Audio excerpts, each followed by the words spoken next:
Marcos 14, 32. Diz assim: E eles foram a um lugar chamado Getsêmani. E ele disse aos seus discípulos: Ficai aqui comigo enquanto eu oro. E ele tomou consigo Pedro, Tiago, João, e começou a ficar aterrorizado e profundamente abatido. E ele disse: A minha alma está profundamente triste até a morte. Ficai aqui e vigiai. E indo ele um pouco mais adiante, prostrou-se em terra e orou para que, se possível fosse, passasse dele aquele cálice ou aquela hora. E ele disse: Abba, Pai, todas as coisas te são possíveis. Afasta de mim este cálice. Todavia não seja como eu quero, mas como tu queres. E chegando, os encontrou dormindo e disse a Pedro: Simão, tu dormes? Não podes vigiar uma hora? Vigiai e orai para que não entreis em tentação. O espírito, na verdade, está pronto, mas a carne é fraca. E retirou-se de novo, dizendo as mesmas palavras. E retornando, o encontrou dormindo pela segunda vez, porque os seus olhos estavam pesados e não souberam que lhe responder. E ele volta pela terceira vez e disse: Dormi agora e descansai. Basta, é chegada a hora, e eis que o Filho do Homem é traído pela mão dos pecadores. Amém. Quantos podem dizer amém? Meus queridos irmãos, Jesus é o Verbo encarnado. A Bíblia diz que o Verbo estava com Deus, o Verbo era Deus, o Verbo estava com Deus e o Verbo se fez carne. Deus é santo, onipotente, onipresente, onisciente. Deus, quando criou o homem, a sua imagem, conforme a sua semelhança, quando o homem caiu no jardim, Deus fez uma promessa de uma restauração. Deus disse que a semente da mulher, a semente de quem? A semente da? Pisaria na cabeça. Por que a semente da mulher e não do homem? Porque, quem é mãe aqui? Levanta a mão. O útero era seu, agora a semente não era sua. A semente é do homem. A semente é do homem, o útero é da mulher. O homem dá a semente, a mulher dá o útero. Isso forma a vida. Quando Deus disse a semente da mulher, porque Deus já tinha tudo preparado, pastor Daniel, que Jesus não nasceria de uma relação entre um homem e uma mulher. Quando Jesus disse a semente da mulher, Deus disse: não vai ter participação do homem. Eu vou colocar a semente dentro da mulher. Por isso que Jesus nasceu de uma virgem. Quem colocou a semente dentro de Maria foi o Espírito Santo. Foi ou não foi? Está na Bíblia ou não está? Está na Bíblia. Então, só tinha um jeito de Deus entender o homem melhor. Vou te explicar, biblicamente dizendo. Quando um homem sentia tentação, dor, pavor, medo, Deus não conseguia entender o homem, mesmo sendo Deus. Eu vou te explicar por quê. Porque o estado divino não permite ninguém sentir dor. O estado divino não permite sentir pavor. O estado de Deus não permite Deus sentir dor nem medo. Então só tinha um jeito de Deus entender melhor o homem. Como? Sendo homem. Eu disse: para mim entender o homem melhor, eu vou ser homem. E o Filho de Deus nasce de uma mulher. Isaías profetiza sobre ele mais de 700 anos antes do seu nascimento, dizendo: olha, quem creu em nossa pregação? E a quem foi estendido o braço do Senhor? Ele subiu como raiz de uma terra seca. Ele não tinha parecer e nem tinha formosura, e era como um de quem os homens escondiam o rosto. Era homem de trabalhos, era homem de dores. Aí vai dizendo o que Jesus fez. Ele levou sobre si as nossas dores. Ele foi chamado de aflito de Deus e oprimido, mas foi pelas suas pisaduras que nós fomos. Então Jesus nasce. Os irmãos precisam entender que até os 30 anos de idade Jesus foi uma pessoa comum. Até os 30 anos de idade Jesus foi chamado na Bíblia de filho de José. Por isso que quando ele vai em Nazaré, lê o livro e senta na cadeira de Moisés, eles dizem: esse aí não é filho de José? Por quê? Porque ninguém conhecia Jesus como filho de Deus. Jesus, quando foi batizado por João Batista no Jordão, João Batista disse assim: olha, cumpriu o que eu venho pregando para vocês. Eu vinha dizendo para vocês que viria um mais poderoso que eu. Ele vos batizaria com o Espírito Santo e com fogo. Esse eu não sou digno de desatar a sandália de seus pés. Quando Jesus vem para ser batizado, João anuncia e diz: eis aí o Cordeiro de Deus que tira o pecado do mundo. Jesus morava em Nazaré. Onde Jesus morava? Nazaré. Jesus não volta para casa, pastora Juliana. Jesus vai para as terras de Zebulon e Naftali. Jesus vai para as regiões de Cafarnaum. Jesus, em vez de ir para Nazaré, vai para Cafarnaum. E lá em Cafarnaum, Jesus começa seu ministério de milagres.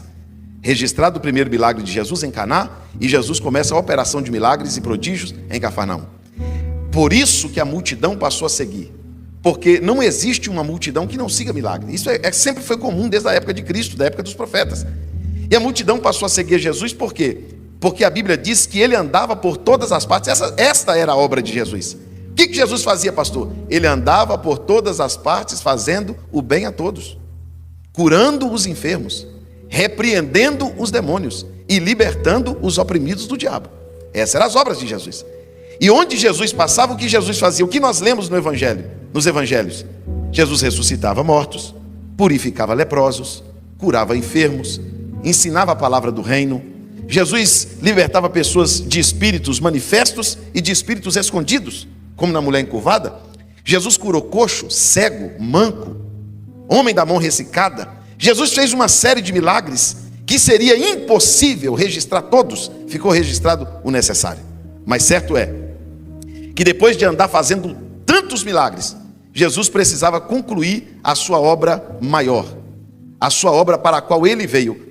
Jesus veio para quê? Jesus nasceu para morrer. Jesus nasceu para ir para a cruz. Jesus veio para ir para a cruz. Jesus veio para nos salvar.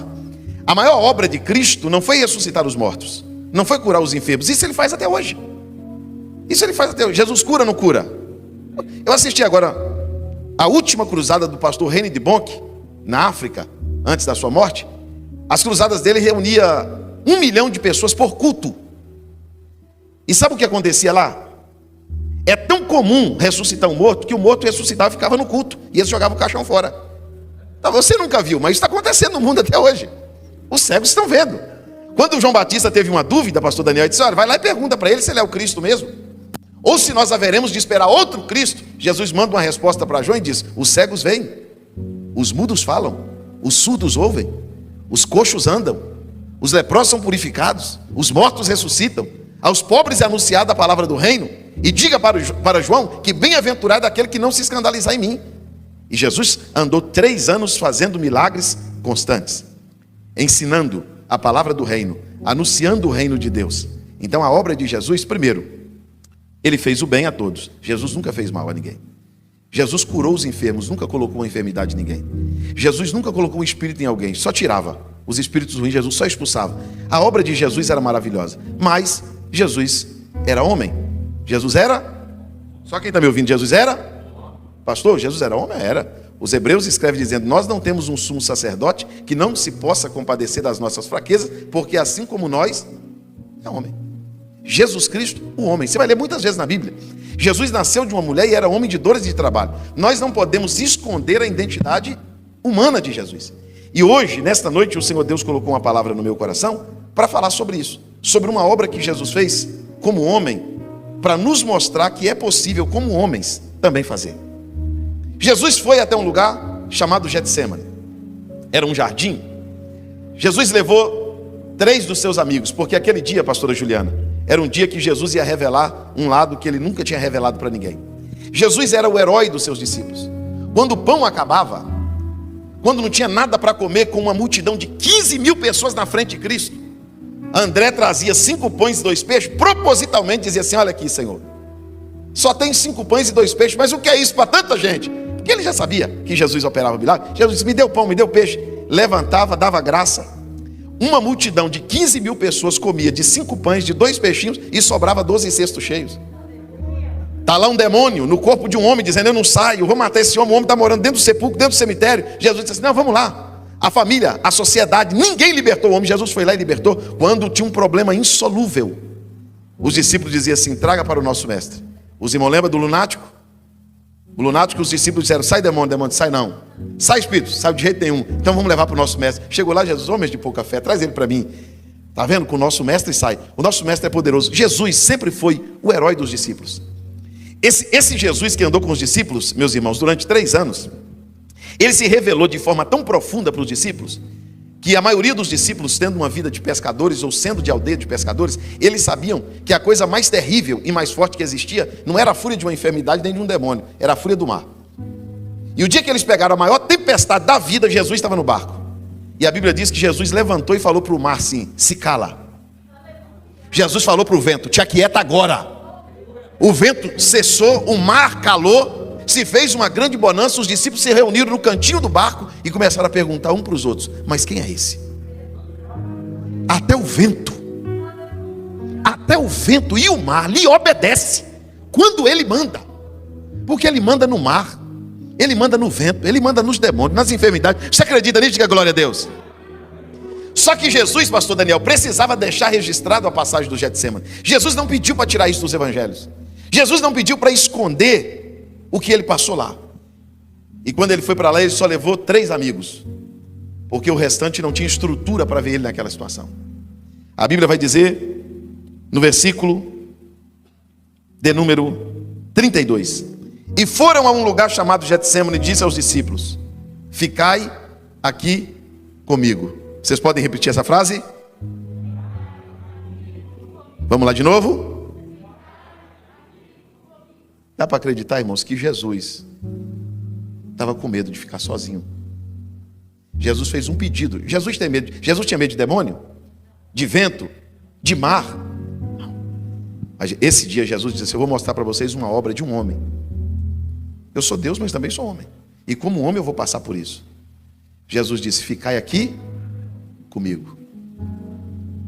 Porque Jesus sabe o quanto que a solidão dói. Eu acho que não existe uma sensação pior na vida de alguém do que dizer: eu estou sozinho, não tem ninguém comigo.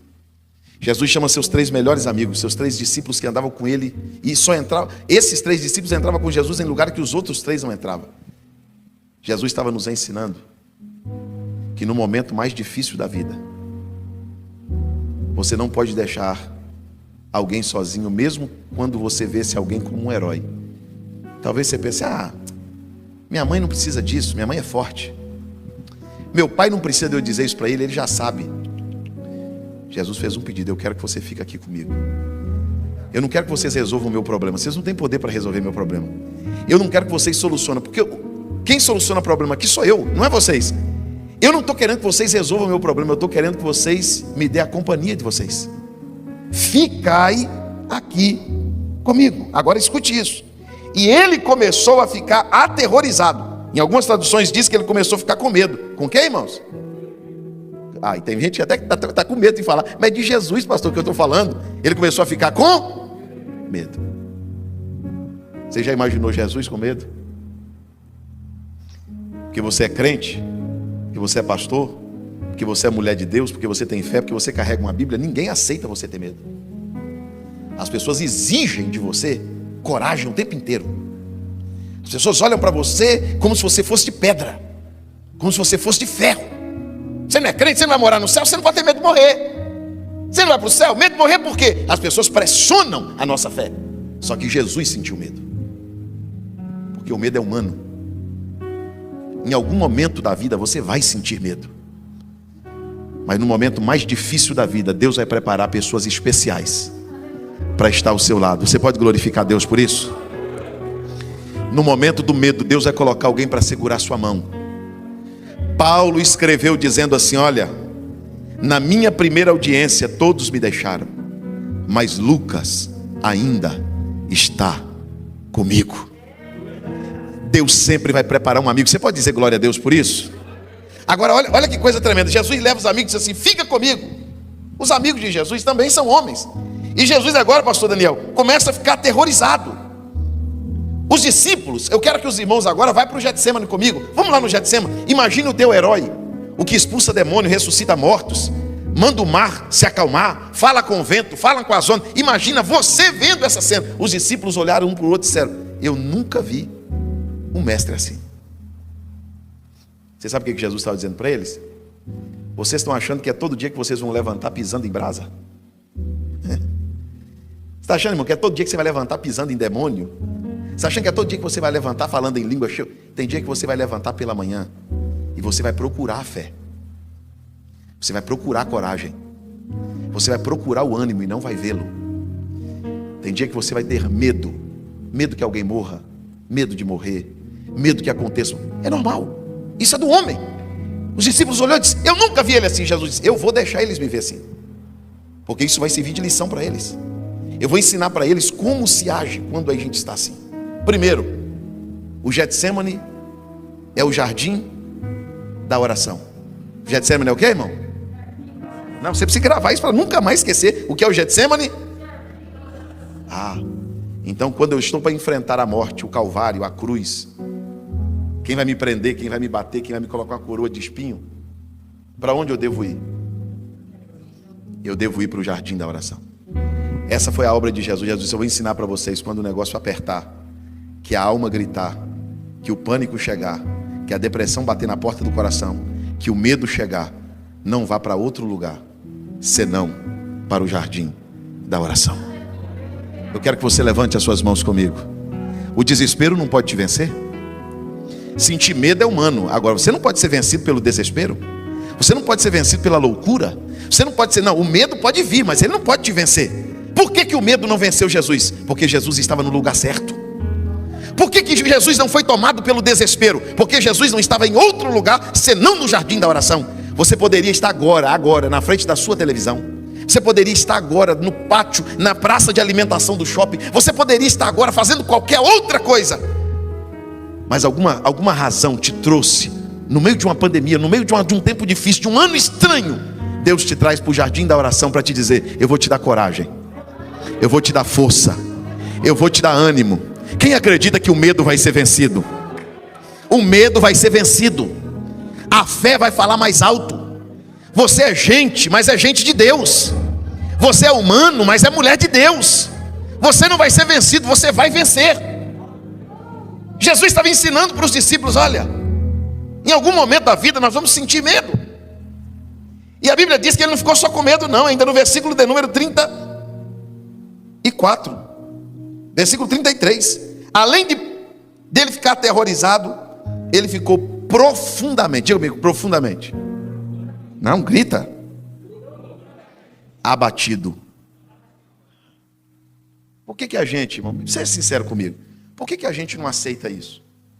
Por que a gente prega só a fé da alegria, a fé da felicidade? Os irmãos já perceberam que até quando a gente chama alguém para aceitar Jesus, a gente chama a pessoa para ser feliz, não é para ser salvo. Vem ser feliz, vem, é assim ou não é? Porque é inaceitável para as pessoas um crente ficar profundamente. Aí quando ele fica, ele se frustra, ele diz: eu sou crente, estou abatido. Eu sou crente, estou triste. Eu sou crente, estou com esse semblante. Isso faz você ser descrente? E isso tira Deus de você? O apóstolo dos gentios disse: posso estar abatido, mas nunca destruído. Levanta comigo as suas mãos aos céus. Pode haver um semblante caído, provinácia cante nubrite súria. Pode haver uma lágrima nos olhos, pode haver um coração triste, mas você nunca estará destruído. Deus te dará força no meio das suas lutas e das suas batalhas. Jesus disse: em algum momento vocês ficarão profundamente abatidos, mas sigam o meu exemplo, não saiam do jardim da oração. Não deixem a fé, não abandonem o propósito de Deus para a vida de vocês.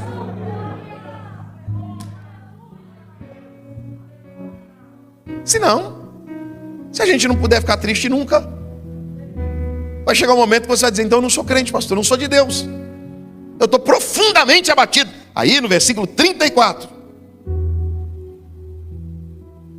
o negócio piora. Olha, ele começou ficando com medo, depois ficou abatido, e agora ele diz assim: a minha alma. Jesus disse o quê? A minha. Jesus está falando de uma coisa pessoal. A minha alma está triste até a morte. Até o quê, irmão? Não, grita, até o quê? É outra coisa que a gente não quer aceitar. Jesus estava pensando em tirar a sua vida? Jesus estava pensando no suicídio? Não, irmão, isso não existe. Não existe. Eu não aceito nenhum tipo de sermão que faça apologia ao suicídio. Nenhum. Jó suicidou? Elias suicidou. Me mostra na Bíblia um profeta que suicidou. Quem suicidou na Bíblia foi Judas. Suicídio não é para salvo não, meu irmão. Não venha se apoiar em cima de sermão de algum líder religioso, dizendo, mas o líder fulano de tal. Não, negativo. Você não tem o direito de tirar a sua vida. E vou te explicar por quê. Tem gente no estado terminal do câncer, pesando 30 quilos em cima de uma cama, fazendo radioterapia, quimioterapia, e se você perguntar para ele, quer morrer? Ele vai dizer não. Porque a vida é uma dádiva. Ele quer viver. Ele quer viver tanto que ele toma um remédio que machuca o seu corpo. Ele faz uma hemodiálise, que ele sai de lá tonto, vomitando, passando mal, mas ele faz, porque ele quer viver. E você andando, dormindo, você quer pôr uma corda no pescoço, tirar a tua vida? Você não tem o direito de fazer isso. Você não tem o direito de fazer isso.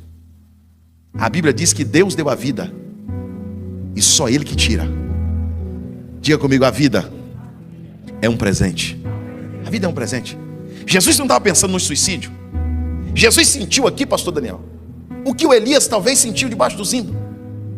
Quando ele diz, a minha alma está triste até a morte, é porque vai haver algum momento da vida. Você não vai se matar, mas você vai dizer assim, se Jesus me levasse. Jesus está doendo tanto, está tão difícil, que se o Senhor me levasse, eu agradeceria. Paulo sentiu isso e diz, eu preferia estar com o Senhor, mas não chegou minha hora. Eu ainda precisarei ficar entre vocês. Jesus disse, a minha alma está triste até a morte. Versículo de número 35. Repitam todos comigo. E indo ele um pouco mais adiante. Então quando a minha alma está triste até a morte, eu volto para trás? Quando a minha alma está triste até a morte, eu recuo? Quando a minha alma está triste até a morte, sabe o que eu vou fazer? Eu vou ir um pouco mais adiante. O inimigo olhou e disse assim, para mim e para você, com essa que ele está passando, ele volta para trás. Jesus disse, não, ele aprendeu comigo. É hora de tirar a força da fraqueza. É hora de se arrastar. Levante as suas mãos aos céus. Alguém entrou aqui dizendo, eu não aguento mais. Jesus está dizendo, se arraste. Rasteja. Feche os teus olhos um momento. O Espírito Santo está te consolando. É momento de ir um pouco mais à frente. É momento de prosseguir. É momento de continuar. É momento de ir para frente. Jesus está dizendo, não é tempo de desistir, nem de voltar atrás. Não. Vá um pouco mais adiante. Levante as suas mãos e diga, eu irei um pouco mais adiante. Jesus te ensinou a voltar atrás? Não. Jesus te ensinou a ser super-homem? Não. Jesus ensinou o seguinte, às vezes nós vamos sentir medo, ficaremos abatidos, ficaremos tristes, mas nós iremos um pouco mais adiante. O que o inferno não entende é porque não desistimos. É porque a Bíblia diz que esta é a vitória que vence o mundo, a nossa fé. E nós não somos como aqueles que olham para trás. Por quê? Porque nós temos um alvo. E nós estamos no rumo desse alvo, olhando para esse alvo, que é o autor e consumador da nossa fé. Quantos recuaram? Quantos voltaram? Porque não seguiram os exemplos e as obras de Jesus. Quando Jesus deixou isso registrado, Jesus disse para eles o seguinte, eu vou mostrar para vocês o que um homem pode passar. Mas o que vai determinar não é o que ele está passando, é a posição que ele está em Deus. Um passa pela depressão e suicida, o outro passa pela depressão e ora. Depende da pessoa. Um está doente, crê em Deus. O outro está doente, desiste da vida. Uma porta fecha, ele agradece, ó Deus. A Bíblia diz que Jó disse assim, Deus deu e Deus tirou. Bendito seja. Tem outro que já não entende, se revolta, porque não é a situação, é a pessoa. A Bíblia diz que Jesus foi um pouco mais adiante. Os discípulos, os 3 amigos foram? Foram? Não. Os 3 amigos foram? Não. Sabe o que Jesus ensinou? Eu vou te dar amigos, eu vou te dar irmãos, eu vou te dar pessoas que você ama e que também te amam, mas vai ter coisas que você vai ter que passar sozinho. Vai chegar uma hora que você, se você olhar para parente, para amigo, para irmão, você se revolta. Porque tem coisa que Deus não vai deixar ninguém ir com você. A pastora deve ter passado por isso quando o pastor entrou para ser operado. O médico disse assim: fica aí na porta, daqui para dentro é ele, porque tem lugar que você não pode entrar. O seu filho está lá dentro, você quer entrar? O médico diz: não pode, aqui é só ele, porque tem um tratar de Deus que é com a gente, irmão. A gente grita, coloca a culpa nos outros, reclama. Jesus disse: eu passei por isso. Você vai ter que acreditar às vezes sozinho. Tem gente aqui que talvez só você é crente na tua casa. Você carrega a família nas costas, só você ora, só você congrega, só você faz campanha. E você diz: ninguém me ajuda. E Deus diz: não, essa prova é sua, mas essa vitória também será sua. Essa vitória também será sua quando teu filho te abraçar e dizer: obrigado, mãe. Se a senhora não tivesse orado, eu não estava aqui hoje. Teu esposo vai te agradecer e dizer: obrigado por ter esperado o tempo de Deus fazer a obra na minha vida. Você está entendendo a palavra? Diga glória a Deus. Levante as duas mãos e diga: eu vou um pouco mais adiante. Deus está te mandando insistir. Deus está te mandando perseverar. Deus está dizendo para você: se ninguém quiser ir, deixa eles dormindo e vai. Mas eles estão dormindo, meus melhores amigos eram para vir comigo. Deixa eles dormindo. Pastor, ninguém quer vir, pastor. Ninguém quer. Vai você. É um tratar de Deus com você. Versículo de número 35. Indo ele um pouco mais adiante, ele se prostrou. Ele fez o quê? Aqui eu estou falando de quem, irmão? De quem? De Jesus. Eu quero que você olhe para mim que eu vou chegar lá. Jesus fez o quê? Se prostrou. Você lembra que Marta e Maria foram falar com Jesus? A Marta chegou e gritou com Jesus: ó, se o Senhor tivesse aqui, o meu irmão não tinha morrido. Jesus olhou para ela e repreendeu ela, porque Jesus viu que nela não tinha fé. Jesus disse: Marta, se tu creres, tu verás a glória de Deus. O teu irmão há de ressuscitar. Ele vai ressuscitar no último dia. Jesus disse: Marta, eu sou a ressurreição e a vida.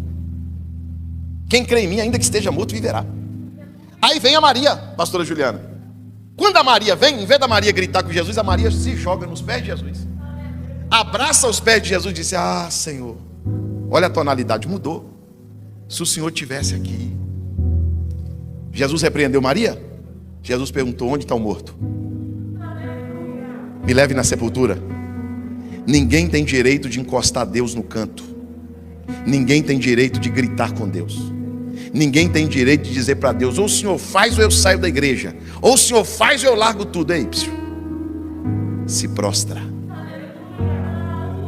Reconheça que você não pode. Reconheça que você precisa de ajuda. Você entende a palavra? Diga glória a Deus. Jesus estava dizendo o seguinte: o segredo é prostrar.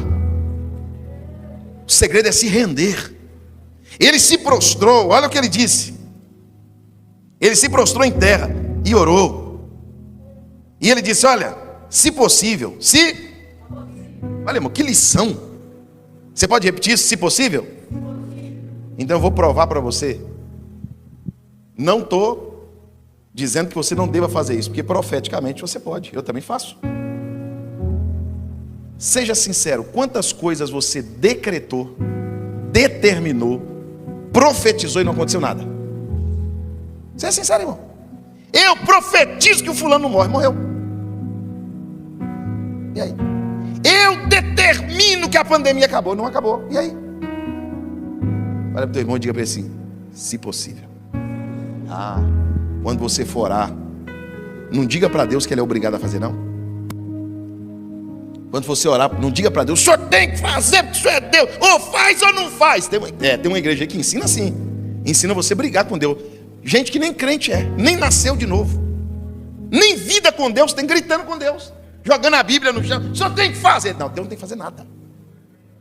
Se o homem reclamar de alguma coisa, que ele reclame de seus próprios pecados, diz a Bíblia, não de Deus. Lembra de Abraão? O anjo chegou lá na terra de Abraão e disse assim: Abraão, lá em Ur, e disse assim: olha, sabe o seu primo Ló? Sei, saindo daqui a gente vai para lá, vai meter fogo naquela cidade, vai matar todo mundo. Abraão olhou e disse: então Deus mata o justo com o ímpio? O anjo olhou no olho de Abraão e disse: longe de Deus praticar uma injustiça. Longe de Deus praticar uma injustiça. Levante a tua mão e diga comigo: se possível. Não, diga mais forte: se possível. Então, quando Jesus ensina a gente, irmão, Jesus, abre uma porta para mim, se possível, Jesus. Não diga para Deus que Deus é obrigado a fazer nada por você, não. Não diga para Deus: ó Deus, o senhor tem que fazer porque eu sou teu servo. Não, meu, está errado isso aí, irmão. Não se ora assim. As misericórdias de Deus são a causa de nós não sermos consumidos. Nós não temos moral. Nós não temos moral, nós não somos anjos. E nem se fosse anjo, para chegar diante de Deus e dizer: o senhor tem que fazer. Não, você não tem que fazer. Levanta a mão e diga comigo de novo: se possível. Quando a gente diz se possível, a gente tem que entender que Deus pode dizer sim ou não. Oh Jesus, cura minha mãe, se possível. Se possível ele cura, sim ou não? Ele pode curar ou não pode? E se ele não quiser curar? Morre. E onde fica a sua fé? Onde fica a sua fé? É a mesma fé? Se Deus fizer ou não fizer? Se Deus abrir ou não abrir? Se Deus curar ou não curar? É a mesma fé? Ou sua fé balança? Eu pedi, Deus não ouviu. Não, ele ouviu. Só que não era vontade dele fazer. Vamos continuar no versículo 35? Se possível, passe de mim, que ele passasse de mim aquela hora. E ele diz: Pai, todas as coisas te são possíveis. Jesus sabia que para Deus era possível. Agora isso aqui, irmão, isso aqui, eu como pregador, o pastor que estou ensinando para vocês, eu sei o quanto é difícil falar isso aqui. Diga comigo, toda a igreja: todavia. Não, diga mais alto: todavia não seja como eu quero. Agora me explica isso, irmão.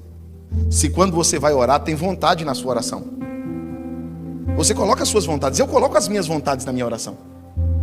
Aí eu peço tudo o que eu quero, eu falo para Deus de todas as minhas vontades: Deus, eu quero isso, eu quero isso, eu quero isso, que não é proibido pedir. E no final da oração eu digo o quê? Mas não seja a minha vontade. Você já pegou alguém lutando com um relacionamento que Deus não quer? O Satanás está no negócio. A pessoa sabe, mas ele não sai, porque a vontade dele é ficar. Ele não quer saber se Deus quer. Ele não quer saber se Deus aprova. É assim ou não é? Eu me lembro que antes de casar com essa santa mulher de Deus, eu fui noivo de uma moça. E o andar da carruagem é que eu ia casar com aquela moça. Quando foi um dia, Deus me deu uma visão e perguntou para mim assim no sonho: você quer casar com ela? Eu falei: quero. Deus disse para mim: eu vou te mostrar o que vai acontecer se você casar com ela. E me mostrou: se você casar com ela, vai acontecer isso. Eu acordei de manhã, fui para o culto, do culto fui para a casa dela, dei um abraço na mãe, no pai, ajoelhei morando e disse: eu não sou mais seu noivo. Por quê? Deus não quer que eu case com você. Mas você não gosta de mim? Gosto. Mas por que você não vai casar comigo? Porque Deus não quer. Eu gosto de você, eu quero, mas Deus não quer. E a vontade de Deus é melhor do que a minha. A vontade de Deus, ela é perfeita. Ele é agradável. Alguns de vocês estão sofrendo porque você não aceita a vontade de Deus. Deus não quer você num lugar, você insiste. Deus não quer você, você insiste: eu quero. Jesus nos ensinou: não seja feita a minha vontade, mas a tua. Os irmãos já percebeu quando tem um doente na família quase morrendo? O velhinho tem lá 100 anos de idade. Não, Jesus, não deixa morrer não, não deixa morrer não, não deixa morrer não, não deixa morrer não, não deixa morrer não. E o velhinho sofrendo, injeção, tira sangue, põe sangue. O dia que a família disse assim: faça a tua vontade, no outro dia Jesus leva. Porque Deus quer fazer a vontade dele e a gente não quer. Deus quer te tirar de alguns embaraços. Deus quer te tirar de algumas situações. Mas Ele quer que você aceite a vontade dele. Você aceita a vontade de Deus? Você aceita ou não aceita? Então levanta as suas mãos e diga: Deus, eu aceito a sua vontade. A vontade de Jesus era que Deus passasse dele o cálice, sim ou não? Deus passou? Não passou. Jesus, eu te agradeço, Pai, porque o Senhor me ouve. Naquele dia Deus ouviu, mas não atendeu. A ponto de Jesus gritar na cruz: Eli, Eli, lama sabachthani. Deus meu, por que me desamparaste? Deus disse: eu não posso te livrar desse cálice. Não posso. Tem coisas que Deus vai deixar a gente passar. Mas sabe o que Jesus está dizendo? Jesus está dizendo que o sofrimento do Getsemane não me faz fugir do Calvário. O sofrimento do Getsemane não me faz deixar a minha cruz. Quem está me ouvindo diz amém. Olha, irmãos, eu tenho 23 anos de fé. Já tive altos e baixos na minha vida. Mas eu nunca aceitei alguém dizer para mim: eu não estou na igreja por causa da fulana. Eu não estou na igreja porque não gostam de mim. Eu não estou na igreja porque a igreja não presta. Eu não estou na igreja mais porque... Isso não existe. Isso não existe. Isso é uma pessoa que não foi convertida. Uma pessoa que não tem Jesus como padrão de vida. Uma vez que você se converte a Cristo e o seu coração está dominado, controlado pelo Espírito Santo, pode pisar na tua garganta, meu irmão. Pode colocar a tua língua para fora, pode tirar o sangue, não vai adiantar. Ninguém te separa. Ninguém te arranca de Deus. É uma decisão. Jesus estava sofrendo no Getsemane, mas não correu do Calvário. Ele sabia que depois do Getsemane, ele ia para a cruz. E aí eu fui descobrir que só não aguenta a cruz quem não passa pelo Getsemane. Quem são os crentes que não suportam a cruz? Os que não suportam medo, os que não suportam tristeza, os que não suportam pavor, os que não sabem ir um pouco mais adiante, os que não conseguem andar, que tem que estar carregado no colo o tempo todo. Isso não aguenta a cruz, uma hora ele deixa. Mas a Bíblia diz que ele foi um pouco mais adiante. Ele prostrou com o rosto em terra, pediu para passar, Deus não passou. Ele diz: olha, que não seja feita a minha vontade, mas seja como tu queres. Ele encontrou os discípulos dormindo de novo. Agora eu quero ler com vocês o versículo, para terminar o versículo de número 40 e 41. Ele volta pela terceira vez e disse: pode dormir agora, descansa, basta, é chegada a hora. Diga comigo: é chegada a hora. Diga comigo: o Filho do Homem é traído pela mão dos pecadores. Pastor, você podia me explicar melhor? Posso. O que Jesus estava dizendo? Eu estou preparado. Se você quiser dormir, pode dormir. Daqui a pouco a gente vai descer. Vai ter uma multidão lá embaixo, com varapaus e porretes para nos pegar. Eu estou preparado. Porque quem sai do jardim da oração, irmão, está preparado. Quem está no jardim da oração não é crente despreparado, não. Sabe qual é a minha preocupação como pastor? Saber como tem tanta gente despreparada. Gente fraca que não aguenta nada. Não aguenta uma pressão, não aguenta uma prova, não aguenta uma luta. A fé para ele é negociável. O Calvário para ele é negociável. A salvação para ele é negociável. Ele abre mão da fé como se abre de uma roupa. Ele abre mão da salvação como se abre de uma coisa qualquer. Jesus diz: eu estou preparado, vamos embora. Quem estava dormindo desceu. Quando eles vieram em cima de Jesus, Pedro corta a orelha de um soldado. O que é que Jesus faz? Pega a orelha do soldado e cola a orelha do soldado. Porque quem está vindo da oração, irmão, quem não está na oração, irmão, gosta de uma briga, gosta de uma espada. Por isso que tem gente que só vive brigando. Por isso que tem gente que só vive no meio da confusão. Por quê? Porque não está no jardim da oração. O jardim da oração te acalma. O jardim da oração faz você olhar para o teu algoz com outro olhar, de outro jeito. O jardim da oração faz você olhar para a cruz como um propósito e não como um castigo. Você está entendendo isso? Diga glória a Deus. Porque o que faz você vencer não é o que você está passando. O problema, mano, tem gente que pensa: pastor, o problema é a luta. Não é a luta, irmão. Se você olhar para a luta e dizer: é um propósito, Deus está permitindo, eu vou passar, tudo vai ser diferente. Agora enfrenta a luta como um demônio, para você ver, como um castigo de Deus. Isso vai fazer você sofrer 1000 vezes mais. Eu quero que você fique de pé comigo esta noite. Jesus cola a orelha do soldado. E a Bíblia diz que o Judas dá um beijo em Jesus. Quem? Judas. Aí Jesus olha para o Judas, pastor Juliano. Irmãos, isso aqui, Jesus ensina para a gente o que é possível. Se não fosse possível, ele não ensinava. Quem está vindo é o Judas. Quem está vindo? Tem gente que a vontade não é nem dizer Judas, é vontade de dizer capeta. Pastor, aquilo não é o capeta. Aquilo é um demônio. Quem está vindo é o traidor. O traidor do Filho de Deus, do inocente. Aí o traidor está chegando. Jesus olha para ele e diz o quê? Ô amigo. Ô amigo. Por que tu vieste? Não Jesus disse para o Judas, não precisava disso. Por que a gente quer que Deus mata quem trai a gente? Por que a gente olha para alguém que está sofrendo e fez mal a gente e tem aquilo? Tem uns crentes, irmão, que até espiritualizam. Tocou em mim, ó. Está no leito. Ele fala isso com a maior alegria do mundo. Deus está tratando. Tem ou não tem? Tem uns que é pior, irmão. Tem uns que faz oração de feitiço, macumba. Tem uns que faz macumba na oração. Eles pedem para Deus fazer coisas que só o diabo faz. Mata, destrói Deus. Põe fogo, Deus. Você está pedindo para a pessoa errada, meu filho. Você tem que pedir para o capeta fazer isso. Isso não é minha obra. Minha obra é perdoar. Minha obra é reconciliar. Minha obra é ajudar. Você está pedindo para mim coisas que eu não posso fazer. Quem faz isso é o diabo. A gente tem muita dificuldade de olhar para o Judas. E Jesus ensina para a gente que, como homem, é possível olhar para o traidor e chamar ele de amigo. Eu falei, Jesus, por que o senhor chamou Judas de amigo?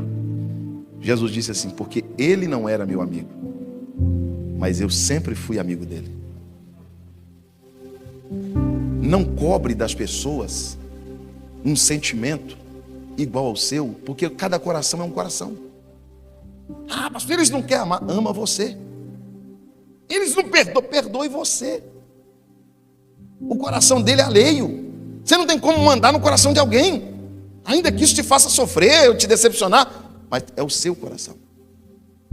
A obra de Jesus é essa. Aí sabe o que a Bíblia diz? Que ele vai para a cruz, e quando chega na cruz, com a coroa de espinho, lançaram sorte sobre as suas vestes, furaram ele com uma lança, penduraram ele no madeiro. Lá na cruz, sabe o que ele fez? Outro amigo. O ladrão olha assim, vê escrito em 3 idiomas: Rei dos Judeus. Alguém diz para Pilatos: não, você não pode dizer que é Rei dos Judeus. Você tem que escrever lá, ele se diz Rei dos Judeus. Pilatos disse, o que está escrito, está escrito. Eu não retiro. O ladrão olha e diz assim, é rei? Mas se tem rei, tem reino. Se é rei, tem reino. Ô rei, o senhor lembraria de mim? Só pode se lembrar de mim quando o senhor entrar no seu reino. Jesus olha sangrando e diz, em verdade te digo, hoje ainda. Hoje ainda estarás comigo no paraíso. Por que quando tudo vai mal para a gente não quer falar de Jesus para as pessoas? Pastor, como que eu vou falar que Jesus cura se eu estou doente? O que tem a ver uma coisa com a outra, irmão? Pastor, como que eu vou dizer que Deus abre porta se a porta está fechada para mim? Irmão, essa doutrina não é bíblica, ela não é de Deus. O evangelho é ser, não é ter. Você não tem que provar nada com o que você tem. Você tem que provar com o que você é. Jesus olhou para o ladrão e disse assim, olha, hoje ainda, você quer ser meu amigo? Jesus salvou um homem na cruz. A Bíblia diz que às 3 da tarde, ele grita, está consumado. Diga, está consumado. Não, mais alto. Oh, fechei a Bíblia, diga de novo. Sabe o que Jesus estava dizendo? Nasci, vivi, cumpri o propósito e agora está. Você não pode viver a metade do propósito.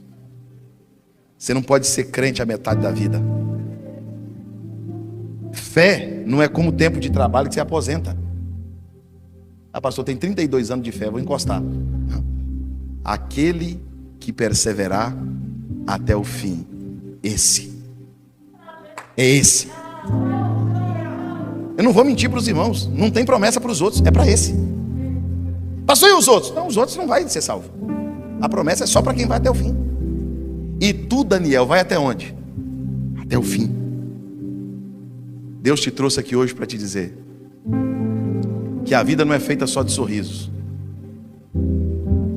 mas quando você terminar os seus dias, seja com teus filhos, com os teus netos, seja numa igreja, na sala da tua casa, onde foi, você vai poder abrir a boca e dizer: eu combati o bom combate, eu terminei a minha carreira, mas eu guardei a minha fé. Levante as suas mãos aos céus, feche os teus olhos. Há uma porção de graça sendo derramada sobre a tua vida esta noite. Glorifique a Deus. Glorifique a Deus, porque Deus vai te dar força para passar pelo Getsemane. Não deixe a tua cruz. Não deixe o propósito pela metade. Pode glorificar a Deus, glorifique a Deus. Glorifique a Deus. Há uma porção de graça, de força, de renovação sobre a tua vida esta noite.